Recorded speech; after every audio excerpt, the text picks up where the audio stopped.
What comes next? So you've got the show is back, but actually it's very different. You've had the launch of the AVIXA Exchange.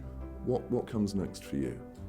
I think you know what, Guy, it's having gone to quite a few of the sessions that we've done, having led some content. There are about 20 different places that the AV industry can go in the next 5 to 10 years, and so for me, it's really tricky. It's incredibly exciting. I think there are so many areas. You think about where AV was before the pandemic, and the big complaint from our community, as productive and as prosperous it is, was, oh well, AV is the last thing anyone thinks about, and if only we could be on the beginning of projects, everything would be so much better. Well, suddenly we are, because of the pandemic, and people have realised that audio-visual communication is essential, and it's the key to kind of enterprise productivity and so many other things that people and businesses are looking for.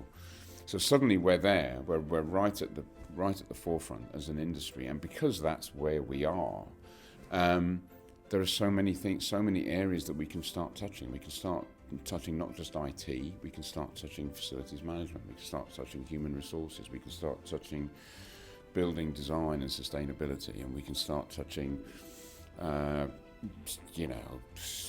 interconnectivity of people through every device you can imagine. Suddenly that's all potentially AV.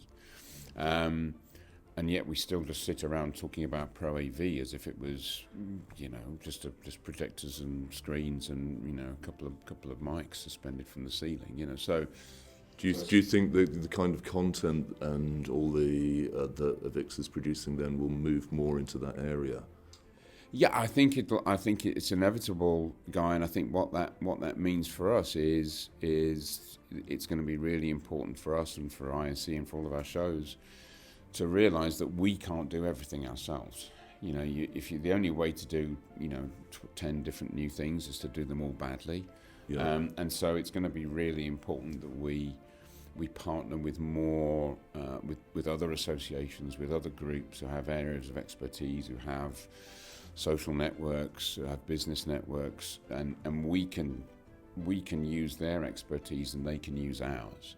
So we become less and less, I think, content creators, and more, as an association, we become content creators less and content curators more. Right.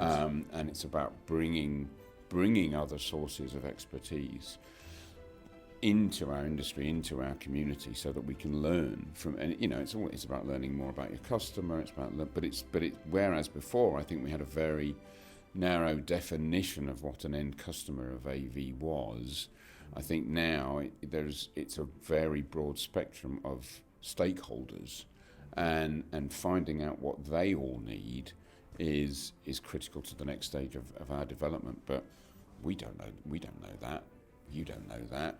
ISE doesn't know that. The only way to find out is to ask those people themselves and bring them to us. And I think that's the big thing that we've got going on, not just the next 12 months, but probably the next 4 to 5 years.